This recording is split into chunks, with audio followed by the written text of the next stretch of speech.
What's happening, guys? Happy Wednesday and welcome to the Dynasty WarZone, the People's Dynasty podcast. And the boys are back together again. You know my co host. He is the man of the hour and the man with the power, Gerald Sinclair. What's up, buddy?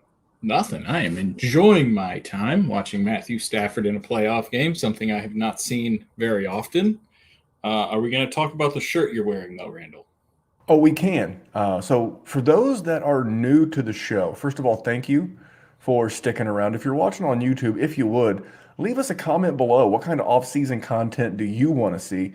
But if you're watching on YouTube or live on Twitter on Monday night, I am wearing a Money Manziel t-shirt. That's right, Johnny Manziel t-shirt.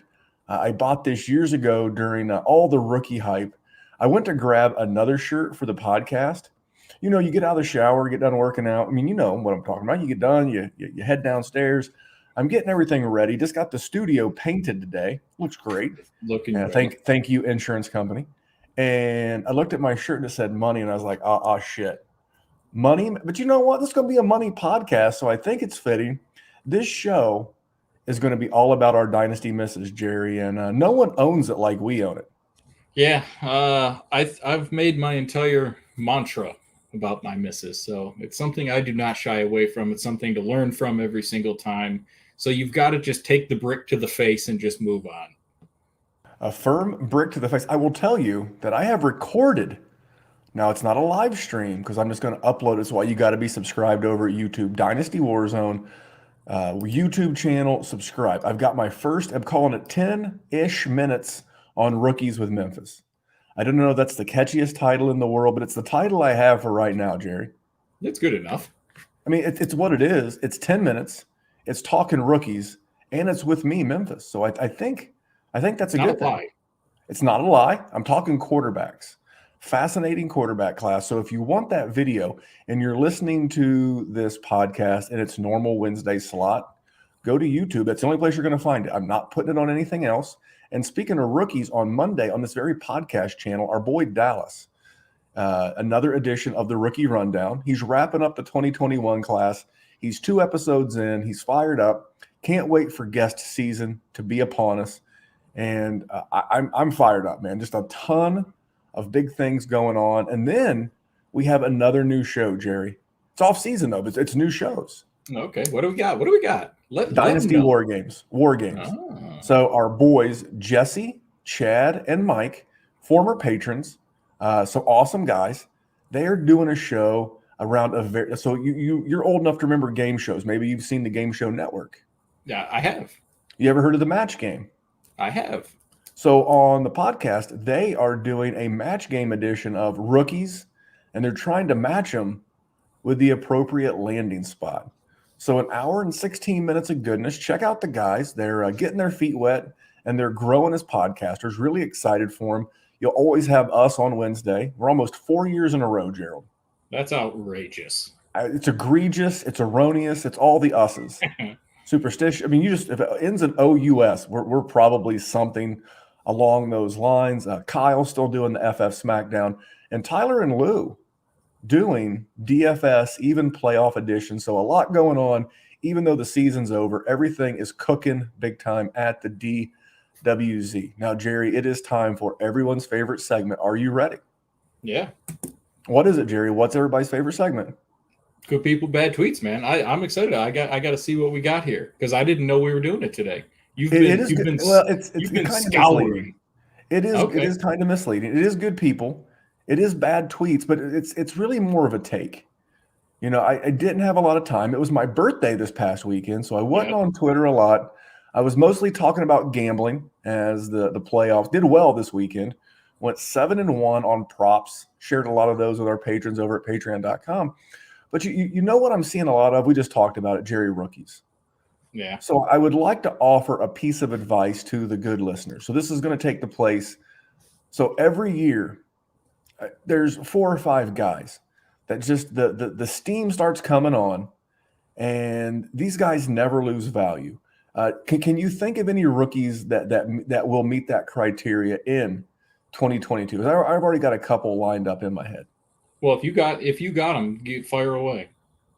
My You're first the guy, old wise man. I mean, I'm just trying. I'm telling you, turned Treylon Burks, 55, so that's great. You've hit 55, my ball sack, the my Sacagawea, Jerry. No, if I have, you just got me flabbergasted. I'm not 55. I'm not even 50. Not even close to 50. I'm real close to kiss my ass. But the guy that I'm thinking of is Treylon Burks, and he's just an example. Starting to see a lot of hype on this guy, and I'm not saying that he can't be special, but I'm also starting to listen to the non-Devy, non-dynasty takes, and everything that I can tell is Treylon Burks is in like the 4 or 5 range as far as the non-fantasy space. I'm talking the McShays, I'm talking the Kuipers, I'm talking the guys like that. Still highly thought of, probably going to land in the back end of round 1, but he just feels like that guy, Jerry. Every year, the NFL gives us that guy. Corey Davis comes to mind. Cortland Sutton. Last year, it was Rashad Bateman. That the Devy and the Dynasty community are pumping their tires. But I'm just going to tell you to be and then last year, and then you'll start seeing the guys who gain steam. The Trey Sermons. And the guys that a couple of years ago, it was Denzel Mims. And the Senior Bowl will be upon you. I'm not telling you to not be excited, because you should be excited. Part of being a dynasty gamer is enjoying the rookie season. Would you agree, Gerald? Absolutely. I mean, it's one of the staples of the season itself. I would argue that the rookie draft work, the rookie content, is some of the most rewarding that I think we do here at the Dynasty WarZone. I tend to agree. I think over the last 4 years, you and I have done a lot of good by people. A lot of my misses tonight are not rookie related, so I feel good about that. I have one. A little. I have one as well. I have one as well. But more often than not, we really help people. I just want to remind people to not get psychologically tied, locked into a guy. Rashad Bateman is the guy who really hits home for me last year. Now, I know he's one of my hits. This is a Jalen Reagor conversation, if I've ever heard one. There's another name. It's like, it's okay to like these guys. I think Colin Cowherd says it best. Love your family, like football players. Or he says like sports, but love your family like your dynasty players. Don't get so overly emotionally invested just because you like a guy. That would be my recommendation. It's not really a good person, bad tweet, but I just wanted to share that with people, Jerry, because you see it every year. But the good thing is if you wind up with that guy, his value for at least the first 1 to 3 years of his career is going to be artificially inflated, because there's always this potential that he can. You see it every year, Jerry. Yeah, I'm with you. I think that's probably the biggest reason that we don't. We have done good as far as rookies are concerned, because we're pretty skeptical on their early production for the most part. Even guys like Justin Jefferson, like you're gonna miss in certain instances. Don't get me wrong, but the problem is everybody every single year thinks there's going to be 12 monsters. The entire first round, there's such good value at 10, 11, and 12. And then you look back historically and you see there's not really great value at 10, 11, and 12, and so on and so forth. Yes, there are hits throughout, the late first, the second, and the third, even, the Terry McLarens of the world and the James Connors and yada, yada, yada, yada. Every year it does not happen. And every single year, the perception and the narrative is that it does happen. And that's sort of, hit the brakes, take a look around, smell the roses, sort of grasp the entire situation. I think that's what we have done very well. Because even though rookie season is getting kicked off in a big way, especially with us, again, I'm doing YouTube content. Dallas is doing a weekly video. Our boys over at the Dynasty War Games just released a show involving rookies. But we've got January, the rest of February, Combine, March, free agency, late April draft. And then in May, you start getting all your rookie content because everything's got a landing spot. So it's a lot going on. So it's exciting right now. It's as long as the season. Yeah. Oh, yeah.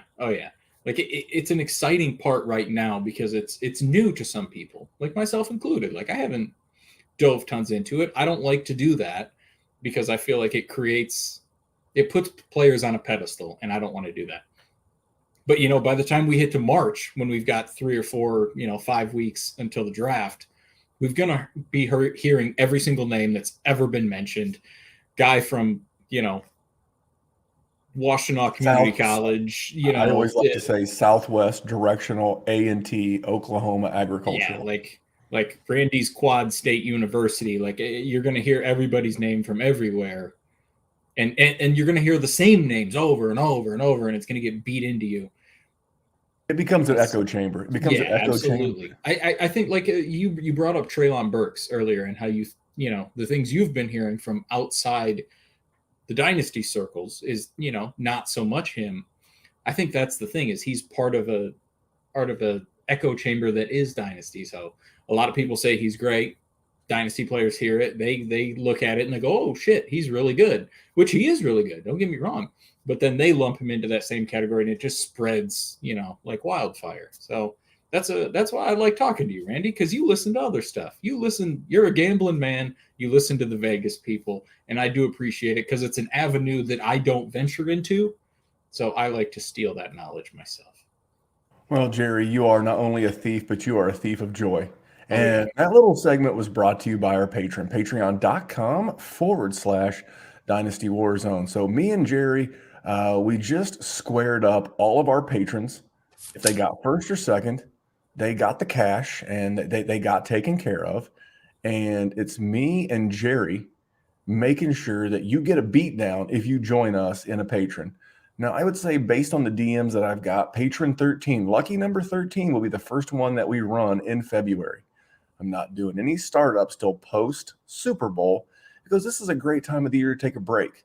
But just because your group chat's on a break doesn't mean our group chat's on a break. Those guys were going hammer today, talking about rookies, talking about trades, talking about everything under the sun fantasy related. And if you're looking for a good group and you're looking for some startups and you're looking to, battle me and Jerry, if you think, man, screw these guys, I'd beat that ass in a dynasty league. Come get some. Come join up. Dynasty Warzone, patreon.com/Dynasty Warzone. Come put your dukes up and come get some of me and my man Jerry. If you want some, come get some, right, Jerry? That's what they say. Listen, I mean, you go practice spitting teeth over there in the corner, and I'll come see you in a second if you think you're gonna beat me. You better apologize if you even beat me in a dynasty league in a dream. You better wake up and send me a DM to apologize. But if you think you're good enough and you really just want to hang out with a bunch of great ladies and gentlemen, learn, get better, other avenues. Again, the new Dynasty War Games podcast, patrons.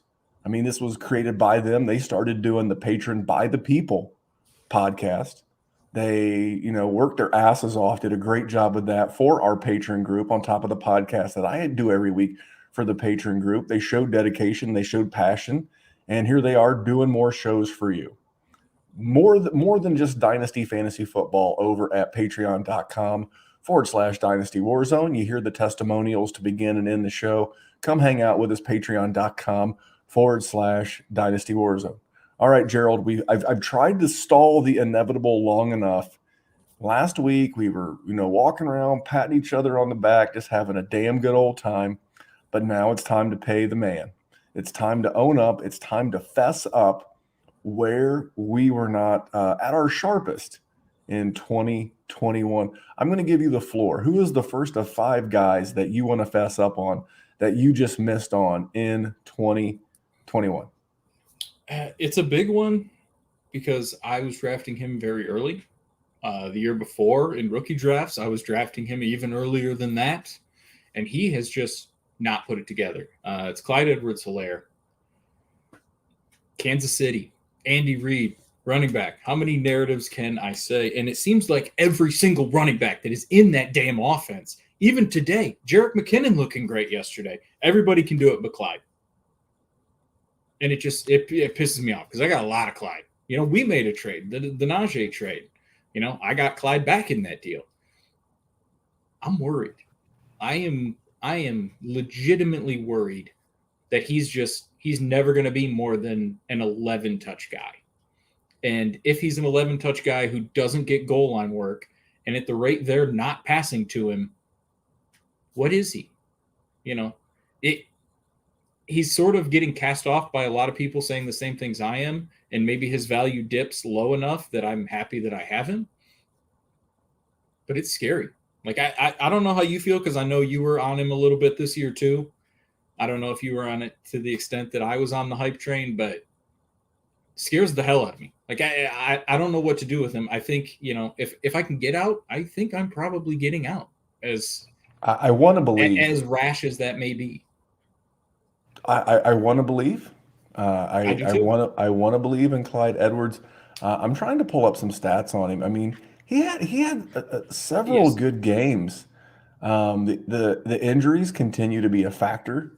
Yeah. The mixed backfield with him and Darrell Williams. They brought in Derek Gore, now Jerick McKinnon. The problem is I don't think a lot of those guys are really permanent obstacles. He averaged 12. I'm gonna round up 11.8 PPR points a game. It's not horrible. I mean, if he were to manage to play an entire season there, he'd be like a top 15 running back for a season. But that's the problem. He can't stay healthy. And when you can't stay healthy, teams can't count on you. And when teams have playoff aspirations, you're going to lean on. That doesn't mean that that doesn't mean that Clyde Edwards will never get work. It just means you're always going to have to deal with some sort of a pain in the ass, like Darrell Williams, like Derek Gore, like Jerick McKinnon.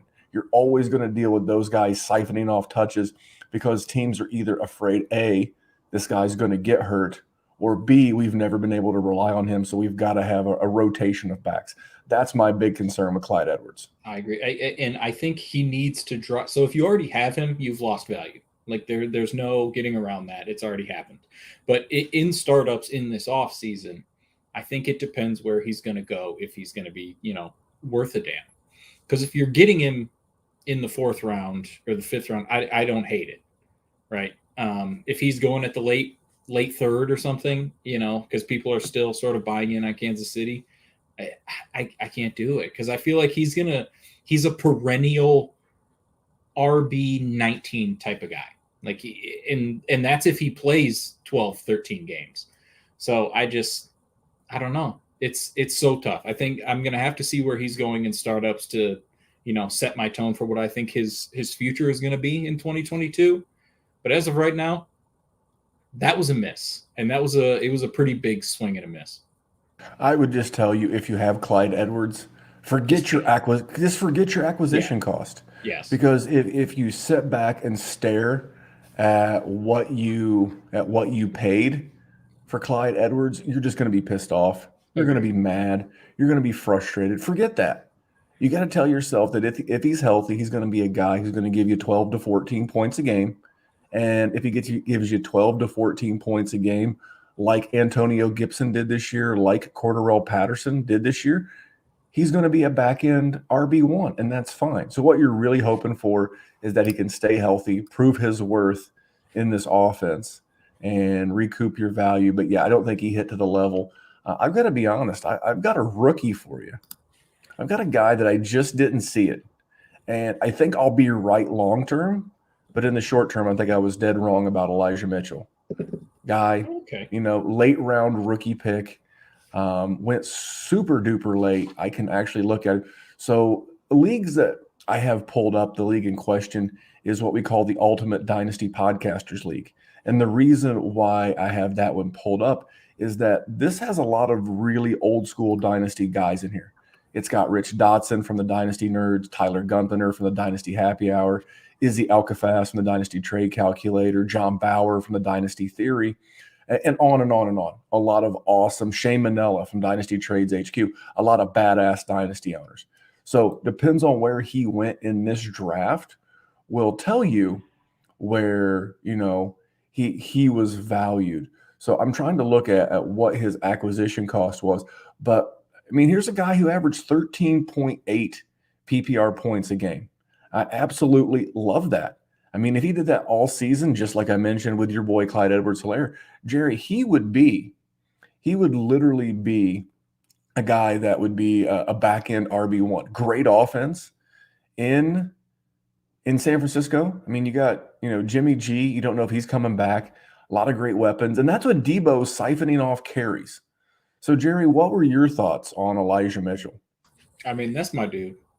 I know he's not your dude, so to speak. That's my dude. I really think he is going to be the guy going forward. Happy to have him. He is absolutely going to be a guy that I have tons of shares of. And what did you like about him? Because I don't remember him being a huge guy that we talked a ton about in the offseason. No, it was Shane Hallam. He was the guy that Shane Hallam picked as his small school guy. But once he took off, if you can get volume and you can show me that you can get 100 yards rushing and you can do it several times as a rookie in this league, I trust that you're going to be able to do it once you are more experienced, once you're built for the NFL. I just like him. I really do. He is going to be a guy that I absolutely have a ton of because the worries are real. Don't get me wrong. The things you're saying, absolutely true. Kyle Shanahan, not exactly known for relying on one guy, ever. Well, and that was one of the reasons why I had trepidation. By the way, he went at the 311 in the rookie draft in the league. He went to Pete Davidson of Rotobahn. By the way, Pete won the championship. He beat your boy here, so I'm not real happy about that. But I mean, 311. It just goes back to what we've always preached here at the DWZ: draft running backs, trade for wide receivers. Now, I don't love Elijah Mitchell going forward, especially he's going as a top 12 per DLF ADP January mock draft ADP, whatever you want to call it. That's too goddamn high. That's higher than giraffe nuts. That's crazy because I fell for this trap in 2018 with a young man named Matt Breida, who also had issues with injuries. And then, ever since Kyle Shanahan has been in San Francisco, he's never had the same lead rusher in back-to-back seasons. And Debo's not going away. And of that running back pie, and there's a big pie of rushes to go around in San Francisco. Absolutely. What percentage of that is Trey Lance going to take next year?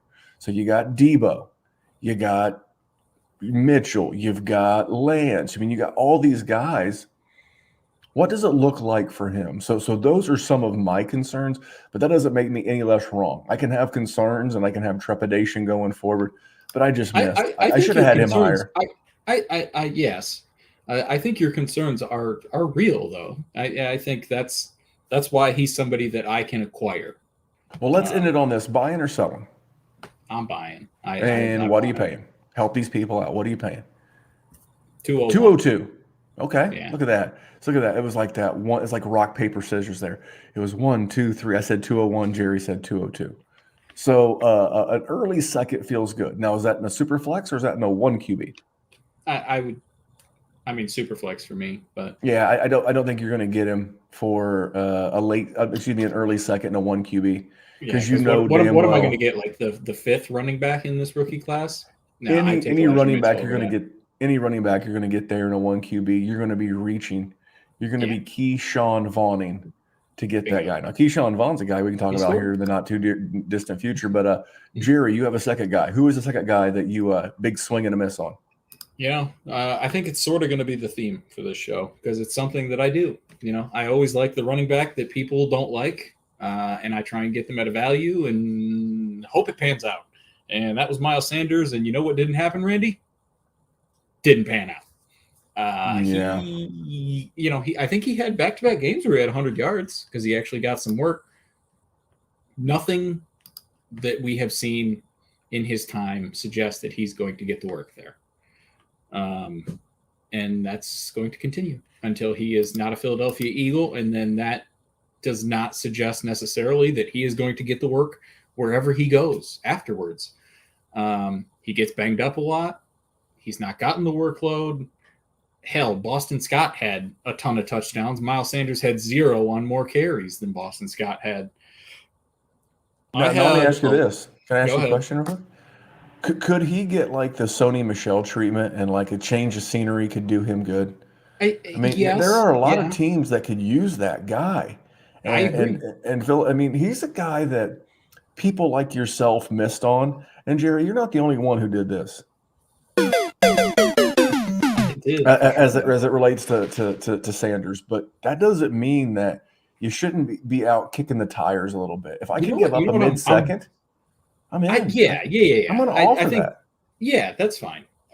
My other problem with Miles Sanders is like, okay, if he goes somewhere else, I feel like it's going to be a spot that's like Detroit or Denver or something, somewhere where you have a young guy that's already. Houston. Well, that's like best case scenario, where he doesn't have any competition. Atlanta.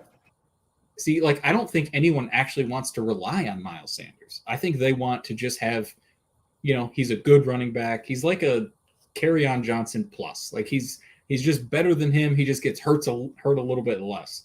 So I think they're going to try and match him up with one of these young stud guys, and that's just going to crush him even more, which has me, a mid-second is whatever. Like I don't give a crap about a mid-second. So I would definitely play that for Miles Sanders. But yeah, that was a miss. I really thought he was going to take that shot and I was going to get a little value, a little resurgence. Come to find out, Sony Michel was that resurgence. Now, what if I told you my guy is going to be the same position on the football field and the same division? Okay. And it was Antonio Gibson. That's fair. Now, man, this is going to sound horrible because this is supposed to be where we're talking about our misses. I'm talking about a guy that still finished as an RB1, but man, I thought this guy had top 5 upside. And I think it took like a war of attrition around him. Like they had to lose J.D. McKissick and they had to lose like other running backs along the way before they were just like, fine, like screw it. Always kind of nicked up. He had the shin injury. He had the toe thing coming into the season. It was always something. This is a guy that has shown time and time again that he has all the tools to be a top 5. Not only a top 5, but a monster top 5. And that's kind of what I was expecting this year. I was expecting in year 2, second year as a pro, he's going to establish himself as the man. I think he's still worth trying to acquire. I mean, I would pay in a super flex, I would pay like 108 or I don't know that you get him for that, but that's where I'm going to start. I don't feel comfortable paying much more than that. I think I would rather go after one of the rookies coming up than him. I think that's the kind of deal that if you value Antonio Gibson as a dynasty asset, I think the time to go get him is right after free agency, but right before the draft. When people, because this is something that I always advocate for our patrons to do over at patreon.com/Dynasty Warzone, is start putting names to those draft picks. It's not the 101, it's Breece, Hall or Isaiah Spiller or Treylon Burks or Drake London or whomever. You'll start seeing more mock draft comes out. But that's what I'm going to try to make the move on him. I still believe this can be a really good offense. I wanted to say his teammate Terry McLaurin. I'm going to work him into a different show later in the season, but I almost put Terry on this too. Let's venture in. So I'll give you a minute on Antonio Gibson, but then tell me about Terry as well. It's funny because I almost put Antonio Gibson for the opposite reason on mine, because I really sort of thought he was going to fall flat on his face, and he didn't. He actually impressed me. I only have one share of him across all of my leagues, and that is unfortunate. I like where he's going, but I see where you're coming from because a lot of people loved Antonio Gibson. Like he was, mid-second round startup pick, and he didn't come through, with that kind of fire in 2021. He still had 1,300 yards and 10 touchdowns, and that's more than I thought he was going to do. In the receiving game, it was boring for the first 10 weeks of the year, just getting 2 catches a game. And you knew he could do more. But then we got into the last month or so and he really started to pick it up. So Antonio Gibson really smells like that guy for me. A little post-hype value that I'm going to be going after a lot more next year. Missed a little bit of time, played injured, still had a 1,000-yard rushing season. I guess I was expecting more than 42 receptions. Yeah, which is fair. I think everybody did, though. I was thinking maybe he had 10 total touchdowns. Again, he was a top 10 running back on the season. He had a couple of games where he killed you. He had a stretch from week 6 through week 8 where he just kicked you in the jimmy every single week, but I was just expecting a little bit more consistency out of this guy. But Jerry, give me your third guy. Give me the third guy that you're looking to own up on, to fess up on, that could have been better for you in 2021. See, so this one's weird because it's Jalen Hurts. Like, we both assumed Jalen Hurts was going to be pretty fantasy productive, even if we didn't like it and we thought it was going to be like, hot sauce to the eye, which it sort of was a lot of the times. But I really, really, truly believed that they were going to lose so many games that there was not going to be a choice but to replace him going forward.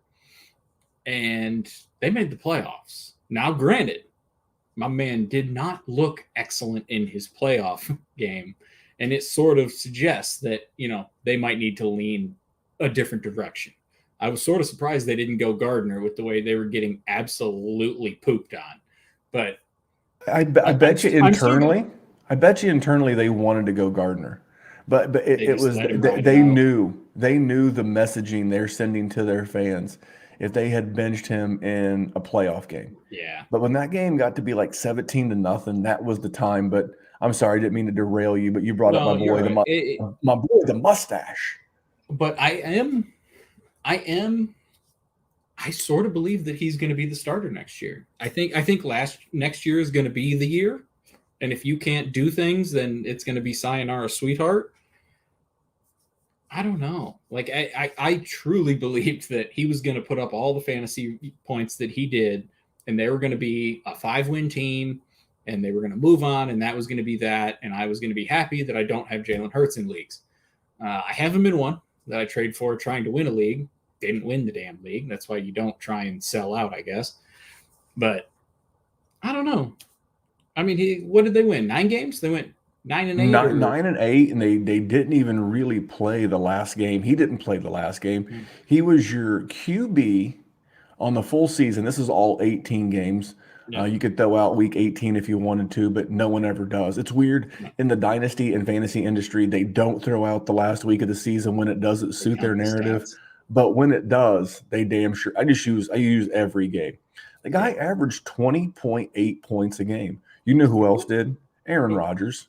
Aaron Rodgers averaged 20.8, and a guy named Patrick Mahomes averaged 21.3. So half a point more per game. The guy did everything. But, here's my concern as a dynasty gamer. Are you ready? Yeah. So you have Jalen Hurts. Howie Roseman and Jeffrey Lurie saw that game on Sunday. Now, I'm sure they know that the Eagles went 1-8 against teams with a winning record this year. They whooped up on a very bad division. Now, they won a few games that maybe I didn't think they would win. They hung tough. But if you watch Philadelphia play, what they run is the Oklahoma offense. They run the guy who went to USC, Lane Kiffin. They run the Lane Kiffin offense for him. And when you get behind by 14 and you get behind by 17, now I know they came back against Carolina. That's not a good team. Tampa Bay is a good team. So I think ownership literally stared in the future and said, we have the second best quarterback in this division at best behind Dak. And if Washington makes a move, or if Daniel Jones progresses with a new coach and a new OC, you have the third best. Can you win 9 games with this roster next year? Because next year you're playing a second place schedule. You're not playing an easy schedule because you stunk last year. So they've got 3 middle of the pack first. They have the Colts, they have their own, and they have one from Miami. They're all in that 14 to 19 range. Is that enough to go up and get Deshaun Watson? So the one thing I will tell you is that if you are a Hurts fan, you are sitting on half a butt cheek. Oh, yeah. Until the season starts. You're sitting on half a butt cheek until Deshaun Watson's on a new roster. But you could also hope as a Deshaun Watson GM that maybe he's part of a package going away.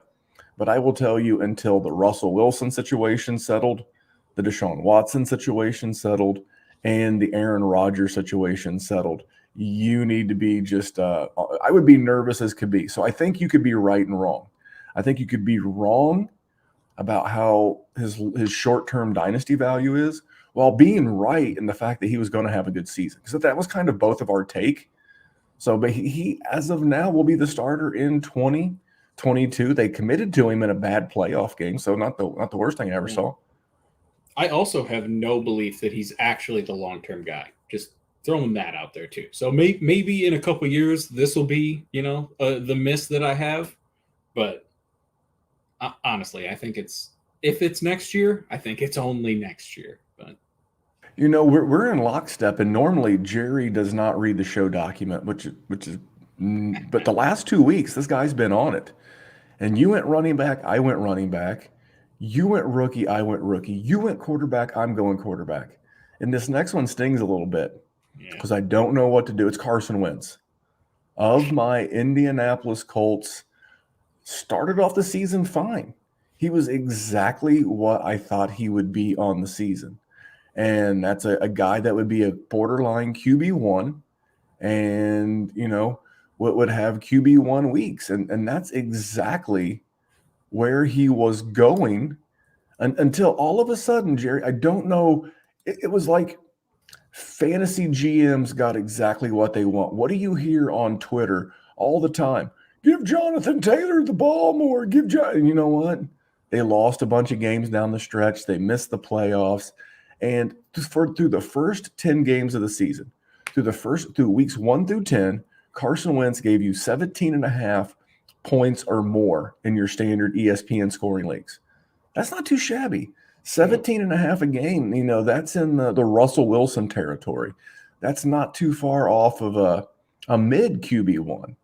But then over the last, 7 games of the season, as Jerry would say, he pooped his pants. Multiple games under 11 points, just looked rough. Still finished as a QB 13 on the season. I think a lot of that has to do with the fact that he was durable. The guys behind him, like Russell Wilson, Lamar Jackson, Jimmy Garoppolo, these guys all missed games, or maybe they would have been closer. So he was exactly kind of what I thought he was. But then to hear Chris Ballard come out at the end of the season and says, like, no one's job safe. Now kind of like Jalen Hurts, Davis Mills, who a guy I was a big proponent of last week. This QB class sucks. Again, I'll be dropping that video tomorrow night on YouTube about my thoughts on this rookie class, and they suck. So I don't think where the Colts are drafting, they're going to get a QB in the mid-second. The free agent class is not very good unless you want to gamble on an equally risky, Jameis Winston, Mitch Trubisky type. So I think Carson Wentz is going to get 2022. I would be looking to sell. If he gets off to a decent start in 2022, look to sell to maybe someone who has an injury issue, is unexpectedly contending.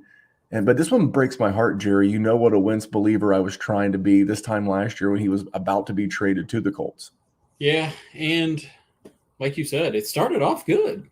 And then those last 6 or 7 weeks, it was just like he had the one game against the Patriots, he threw 50 yards or something. That was a brutal one. So yeah, I'm with you. I'm going to go quarterback too. Oh, so we have 2 more to go. You have another quarterback? Oh yeah, I do have another quarterback. The floor is yours. And it's my rookie. And it's your rookie. Trevor Lawrence. Son of a bitch. I mean, how many did he go? Did you see any rookie drafts where he didn't go 1-on-1? Superflex? Yeah. I could pull. Yeah, no, Superflex. I mean, it was one of the. It was one of those in every league. So can I give you an example of what this is? Go ahead. This happens more in the NBA than it does in the NFL, and then it does in, Dynasty. But this is the Greg Oden, Kevin Durant corollary. Now, this was when Greg Oden was coming out of Ohio State, the big man. This is before the 3-ball is what it is now. But This was, Greg Oden was the next big thing. He was the next Shaq. He was the next Akeem Olajuwon. He was the next dominant big man in the NFL. In the NBA. And Kevin Durant went number 2 overall. It was one of those things that, the GM, I forget his name, but he was like, if you draft Greg Oden and he bust, it was like, but I had to draft Greg Oden. Whereas if you draft Kevin Durant and Greg Oden goes on to be the next Shaq or, Akeem Olajuwon, you're the guy who passed over the next Shaq and Akeem Olajuwon. That's kind of how it was with Trevor Lawrence. if you were drafting a QB with the 101, you kind of had to go Trevor Lawrence, because you didn't want to be the GM. Because if this gets into the mindset of professional GMs and professional sports, it's got to get in the mind of dynasty gamers. So no, I can't think of a super flex draft where Trevor Lawrence was not the 101. And we've been told for 3 years it was his time. He was the Saquon Barkley. He was the Andrew Luck. He was the chosen one. Damn it. He was the chosen one. And he returned the favor by ending the final 10 games of the season, Randy, with 4 passing touchdowns. 4 passing touchdowns in the final 10 games of the season. Can I tell you something, though? Go ahead. That's 4 times more receiving touchdowns that Kenny Golladay had. So let that sink in. It's a callback to last week. It's true. 7 of those 10 games, he had 0. So that's just excellent. That's just helping fantasy teams, right? Thank God for that game against the Colts. It really put the boost to the end of his season stats. It did, actually, which is messed up. But listen, Urban Meyer debacle. You lose DJ Chark early, and he's DJ Chark, but at least he's a breathing human being of a wide receiver. You lost Travis Etienne. J-Rob got hurt for a bit too. They don't have tight ends. You're relying on Marvin Jones, and that, it was a tough situation. Don't get me wrong. And you were drafted, number 1. You were on the worst team. You have the number 1 pick again because you're a putrid team, even worse than the Detroit Lions. I understand it, and you have to give him time. This is not I don't think, cut the cord, kill the kid. He's done for. But good God, I needed to see more. So I got good news and I got bad news. Go ahead. Shoot. So Mac Jones. Don't be nice. Well, Mac Jones was the rookie QB1 on the season. Easily. Trevor Lawrence was the rookie QB2. But here's the thing. He scored less points per game than Davis Mills, my buy from last week. He scored less points per game than Zach Wilson. He scored about the same, a little bit less than Justin Fields. But you know what? He's going to get a fresh coat of paint. He's going to get a new head coach. And I know a lot of people kill Bill O'Brien because all they remember is what they saw in the last year with Houston. Yeah. All Bill O'Brien did was win that division 4 times out of 6 years. The full 6 seasons that he coached, they won the division 4 times. He went to the AFC Championship game. He created an offense that made Deshaun Watson a stud and made a couple of journeyman quarterbacks usable. He made DeAndre Hopkins a star.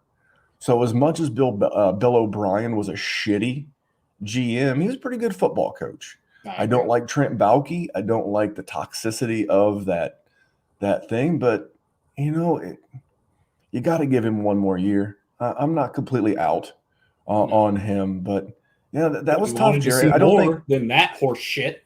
I don't think that you were in that boat alone, though. No, God, no. Well, that I think it hurts me the most, right? Because I always like punt the first year and make sure you get the 101 and do. And I ended up with Trevor Lawrence in the years that I did that, and if I didn't have a quarterback, which sucks, especially because a lot of those teams had Trevor Lawrence and Deshaun Watson. A lot of my MFL leagues that I'm in with you, I have Deshaun Watson and I had Trevor Lawrence along with another quarterback, and I didn't get to really use anybody, which was not great. So, he's going to get Travis Etienne back, which is great because that's somebody that he's familiar with. He can have easy throws to him, and the dude can, make plays, hopefully, in the league. He did in college, so let's just hope. And you have to assume they're going to sign one. You have to assume they're going to draft a wide receiver. So he should have more toys, and he won't have, Urban Meyer having some girl grind on him and, whatever, kicking the kicker and all sorts of other shit. But you know it rhymes with hope? Dope, which is what I am, based on the fact that I had Mark Andrews as being potentially Jerry, I'm going to call timeout for a second. I know this is live on YouTube, but I'm going to leave the stream running. I have to run upstairs real quick. Okay. You'll never hear this in the podcast because I'll edit it out, but I'll be right back. Okay. I don't know what I'm supposed to do for you, Mike. I don't know what I got to do. This guy's, I don't know if he's got to poop. I bet he's got to poop. No, I don't know what the hell he's got going on. Listen, T-Law pissed me off. That's what I will say. Let's look at what the hell this man has done. Mike, I appreciate you. I really do. Let's see what I almost said the Lions. Oh my God, the Rams are kicking the shit out of them. Stafford, you couldn't do this with us, could you, buddy? You just have to let me watch you just, oh my God, 6 for 793 yards. OBJ with a touchdown. That's how you know it's going good. This guy. He doesn't even tell me what he's doing. See, this is what I got to deal with. I think he is dropping the deuce. I don't know what he's doing. 21-0. 21-0. Still 6:45 left in the first half. It is not good. And they're on their own side of the ball. Good God. Their own side of the field. Yeah, now I'm curious. Now I just want to see what the hell he did. Is Jerry done Geist yet? David! I found this for you.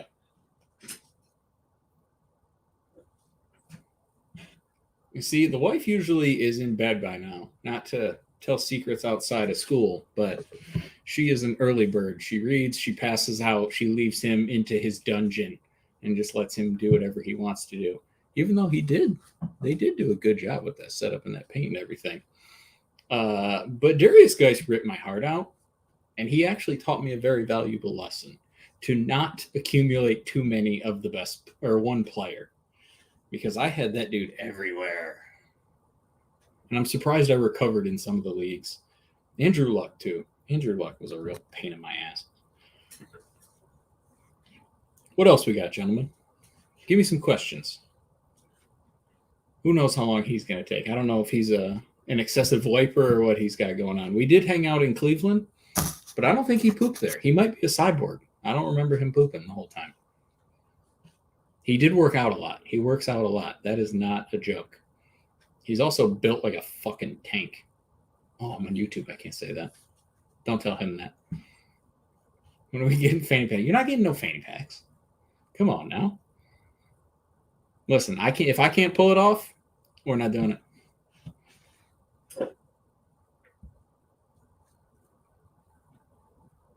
All right. Sorry about that. Fastest poop of your life. No, I heard something drop, and it was a glass upstairs. So. Oh, somebody breaking in? No, it was my son being a dumbass. Oh, stealing booze from the liquor cabinet? Nice. No, just being a klutz. So, anyway, Jerry, you know what rhymes with hope? Dope. What rhymes with hope? And that's what I was. I thought Mark Andrews was going to be impacted by the addition of Rashad Bateman. You remember that? I said, Rashad Bateman's going to come back. He's going to have they work in the same quadrant of the field, was my theory. Jerry, that theory did not hold water. No. Mark Andrews was the tight end one, and Travis Kelce, did his best to stay close. Travis Kelce, I've heard it pronounced both ways. He's always Kelce to me, but he smashed people. Quarterback loses Lamar Jackson. Did it affect him, Jerry? Not one bit. As a matter of fact, around the time he lost, Lamar Jackson, he went on his biggest tear of the year, arguably a league winner in several spots. So I think a lot of services may have him as the tight end one overall. What were your thoughts on Andrews going into the season, and what are your thoughts on him now? I was a little worried.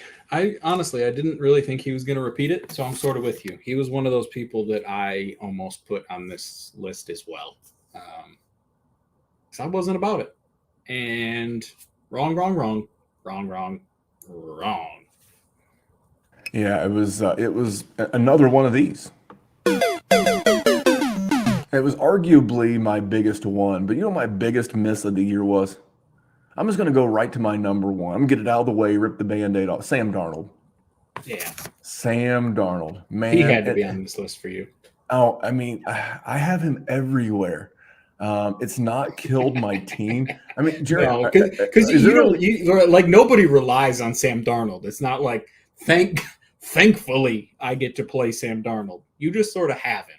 But in fairness, he did start off the season. It wasn't like it was horrible.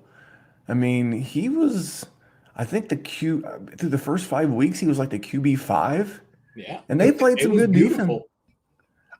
I mean, could you have asked for a better start those first 3 to 4 games? Mm-mm. I would agree. And when you go back through the first 5 games, I'm looking right now, he was the QB 10 overall. His first 4 games of the season were 19.1, 18.9, 25.3, and 31.5. Then things took a precipitous fall, Jerry. I think that's the word I'm going to say. It took a precipitous fall from grace. I don't know what to do with this guy. I think he's bound to get replaced. I mean, he did end the season okay. He finished, 29 of 42 for 220 yards, 2 tutties and an INT, rushed the ball 18 times. But I think it's too little, too late.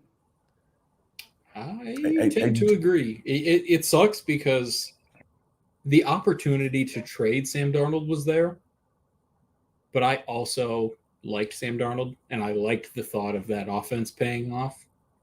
I really thought Matt Rule was going to be a guy, and Sam Darnold was just young and just needed to get away from Adam Gase, and he's got Christian McCaffrey, and he's got DJ Moore, and I believed in him, and I missed the opportunity to sell high when he was blowing up. So what can you do? Well, what you can do is own up and apologize on these here airwaves for your biggest miss of the year. Jerry, who is your biggest miss of the year? This is one that you will certainly not be saying because he was not a Randy man, and he was absolutely a Jerry man, and that is, I got to get his full name, excuse me, DeKalin Zacharias Metcalf. Now, old DK. Old DK finished pretty good. This is sort of like your Antonio Gibson stat. He finished pretty well because he had 12 touchdowns. But that was it. I mean, this dude went from 1,300 yards in 16 games last year to 967 in 17 games this year. 17-game season, and you can't get 1,000 yards. Come the F on. I'm going to need more from that from you, buddy. And you're almost certainly losing Russell Wilson. So why am I going to think that it's going to get better for you? It sucks. It is a guy that I had as my Dynasty wide receiver 2, I believe, going into 2021. And he did okay. Like, if you have DK Metcalf and you survived into the championship week, the Detroit Lions handed you a gift, and he scored 3 touchdowns against them, which was very wonderful of the Honolulu Blue and Silver for the few teams that I had in the championship with DK Metcalf. But good God, was it an inconsistent load of poop, just over and over and over. And the season started off so magically, right? Like it was really getting targeted tons, and then it was like a 7-week season, right as you're like jockeying for the playoffs. And he said, 7th place for you. He was like Oprah, 7th place for you, 7th place for you, 7th place for you. And that was that. And the games that he did great in the playoffs, a lot of people were already out because of him, Through the first 8 games of the season, Mr. Metcalf was the wide receiver 5. Yeah. He was the wide receiver 5. He was averaging 18 points a game. Over the last 9 games of the season, he cracked more than 12 PPR points. One time. That was against the Honolulu Blue. Coming out of the bye, he had a week 9 bye. 5.6, 7.1, 2.3, 11, 8.3, 11.2, 12.1, the big 30.9 game, and then 10.8. He was a Midland wide receiver 3, except for when. And by the way, guess when I played DK in a championship. It was week 17, and it cost me Patreon 11. But I'm not bitter. I'm with you, man. To me, part of that was the lack of Russell Wilson. But my bigger concern is that not only is Russ not coming back, but Pete Carroll is. So he's going to be the big play guy. To me, I know other dynasty services and, if other dynasty podcasters hear this, maybe they quote unquote flame me.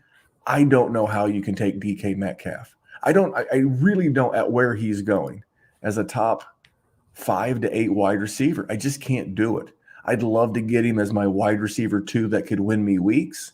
Right now, the way that's ever happening. The way that he played down the last 9 games of the season, he feels like a bigger, more jacked version of another guy that you love in Marquise Brown. Yeah. Big playability, a guy who's certainly capable of winning you weeks, but he's never going to be that target hog of a Jamar Chase, of a Stephon Diggs, of a Deontay Johnson, even a Mike Evans. Now that could change. But the thing is like he's consistently been great with the touchdowns, right? So like he's always going to be juicy. He's always going to be drafted high. But if his touchdowns are flipped, like if he's a DJ Moore, like if he has a DJ Moore season and he gets 900 yards and 4 touchdowns, he's Jacoby Myers. Well, hold on a minute. No, don't. As an asset. I'm not going to let here and listen to you on our, not my podcast, our podcast, and listen to you besmirch the good goddamn name of DJ Moore. First of all, DJ Moore has had 1,150 receiving yards 3 years in a row. You are correct that he has only had 4 touchdowns for 3 years in a row. That is true. Yes, if DK Metcalf had DJ Moore's, 4 touchdowns this year, he's like Jacoby Myers as a dynasty as a production profile. Well, you would then subtract 6. No, take that back. You would subtract 8 touchdowns off of his resume, so you would subtract 48 points. And if you subtract 48 points off of DK Metcalf's season, he's Jacoby Myers. Actually, he's somewhere between Jacoby Myers and Amari Cooper. But those guys miss games. Yeah. So he's a touchdown dependent, big play dependent wide receiver 2. Who's that you got his elite quarterback potentially, and you got to figure out what's Lockett look like. You got to pay wide receiver 1 top 5 to 7 startup prices for him. I can't pay that. I'm not going to point the finger at those who do. I just can't. I cannot see myself in a startup in February over at patreon.com/Dynasty WarZone when we're starting Patreon 3. I can't look at that button with DK Metcalf on the board in the back end of the second round, top of the third, because we play super flex tight end premium. I can't see myself hitting draft there. I can't. It's tough. That's what you I mean. Want to. I'm not ready to put a bullet in him and kick him into a ditch because I still think he's an awesome wide receiver and he's a great talent and he can score 8 touchdowns, in his sleep. But that's not where I thought DK Metcalf was going to be. I thought I was looking for dominance. I was looking for if he had a worse season, if he had 1,200 yards in 17 games as opposed to 1,316 or 1,150 or whatever. He was supposed to be having a Jamar Chase. Yes. I won't go as far as to say a Cooper Kupp season, but if he had, he wasn't going to have. But if he would have grown, it would have been 1,600 yards. Well, and it regressed. Yes, that's what I'm saying. He would not.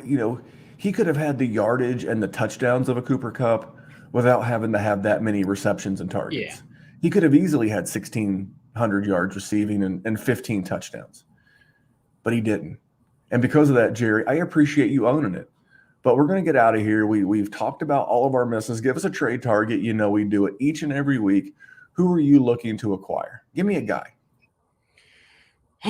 You know what? I actually didn't think of a trade target. So what do you got? I'll wing it. Well, Jerry, so last week I went Davis Mills. This week I'm looking to get your boy Trevor Lawrence. It's Trevor Lawrence. I feel like that should count as mine. Because I'll let you freewheel. I'll tell you. I'll chip in and then I'll find another one real quick. No. Go ahead. I'm just messing. I'm just being smart. So here's the thing. I got a guy. I'm pretty sure. I'm looking at the upside. Again, he lost midway through the season. He lost his head coach. His head coach was killing him early in the season. He's going to have the draft capital. You know what? Let me ask you a question. Let me answer a question with a question. You're the new GM of the Jacksonville Jaguars.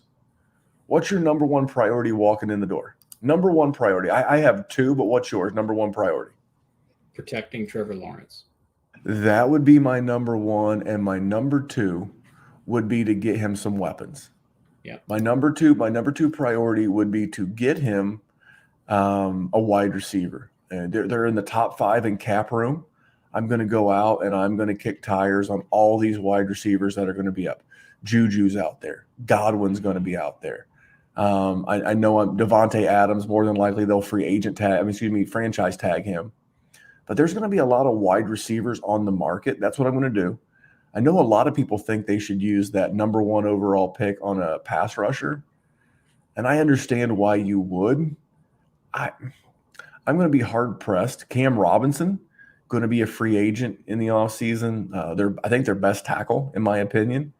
You got to protect the franchise. I lived through this with Andrew Luck, watching him just get beat to death time after time after time after time. And I know edge rushers are important, but if they get him a couple of decent weapons to augment Visca, and maybe they bring Chark back, and then they draft a guy, they've got the Rams first-round pick. Maybe they can get Treylon Burks, Jerry. I've heard he's good. They could add him. Take that. Or Drake London if he lasts that long, those type of guys. And then you could maybe go out and sign a free agent, tight end like a Mike Gesicki.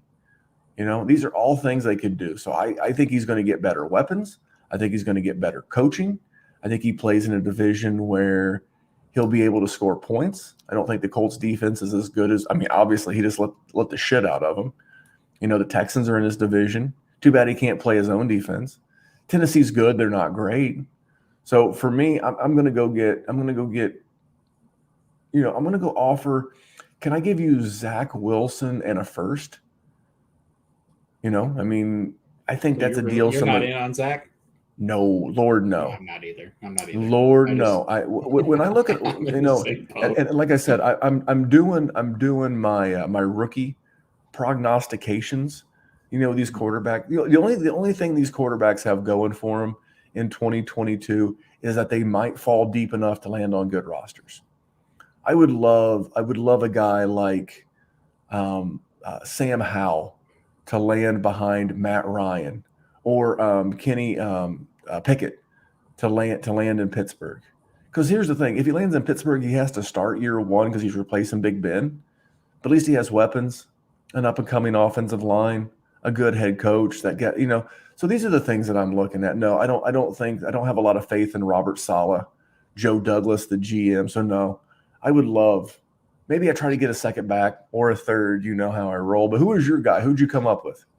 Josh Jacobs, Mr. Vanilla, right? He is the guy. Not even sprinkles. He's just someone that everyone's like, well, I hit that range. I'll just take Josh Jacobs here, because you either don't have a running back or you've waited too long and Josh Jacobs is there. Dude had 1,200 yards. Dude had 9 touchdowns. I think he only played 15 games, 16 games or something. He definitely missed 1 or 2. Josh Jacobs is that guy. He's still under contract for 2 more years. And that's if they don't do the 5th-year option because he was a first-round pick. Well, so he's going into year 4. They'll pick up his 5th round. I think they kind of have to.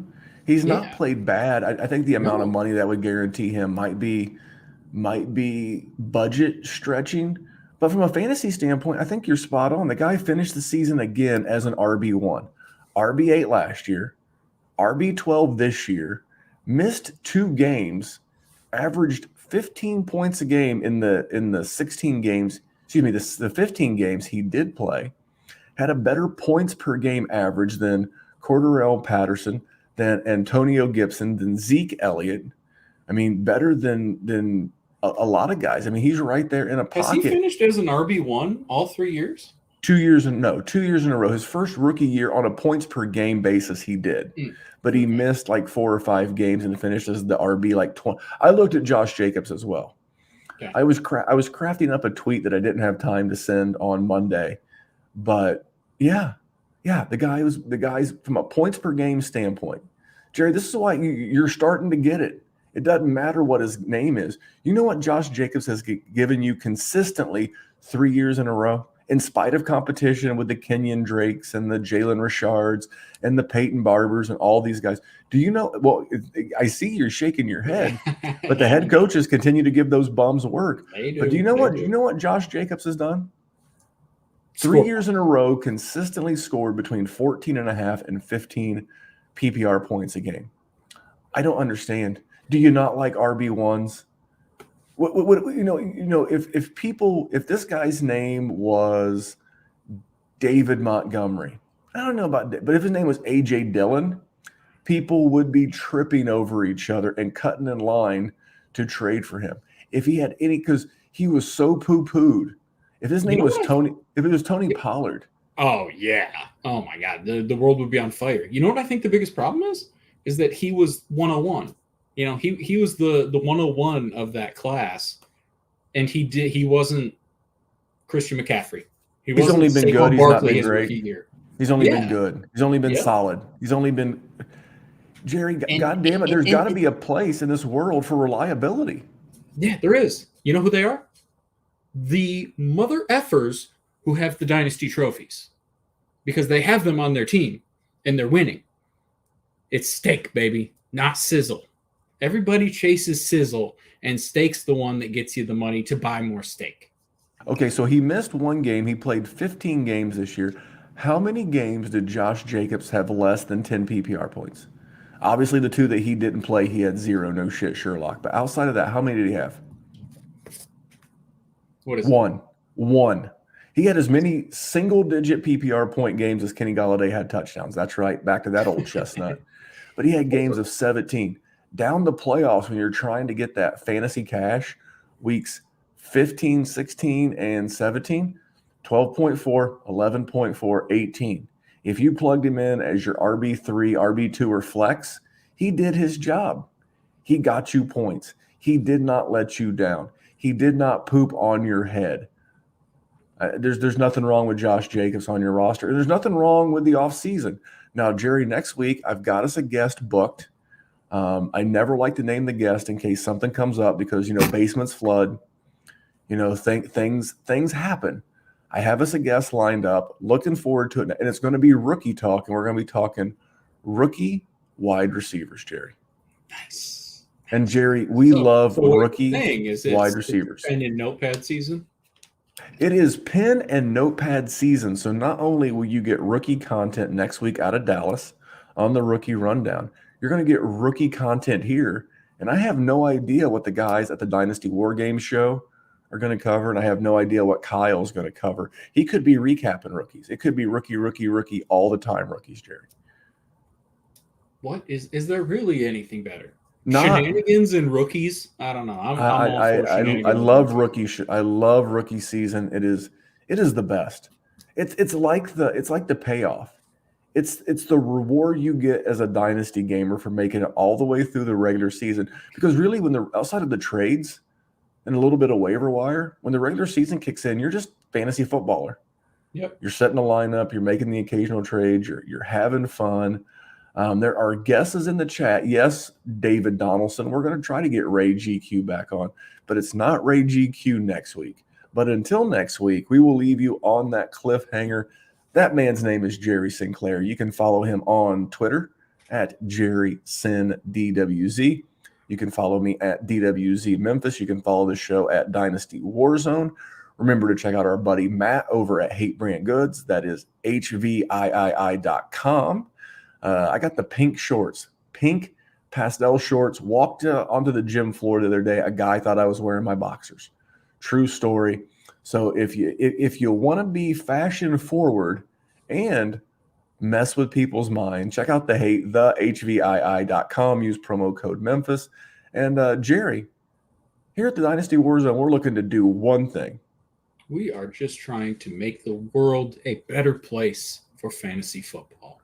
Actually, we're here for two things. We're here to kick ass, chew bubble gum, and make the world a better place for fantasy football. And we're all out of bubble gum. But until next week, talk to you soon. Have a great week. Bye, guys.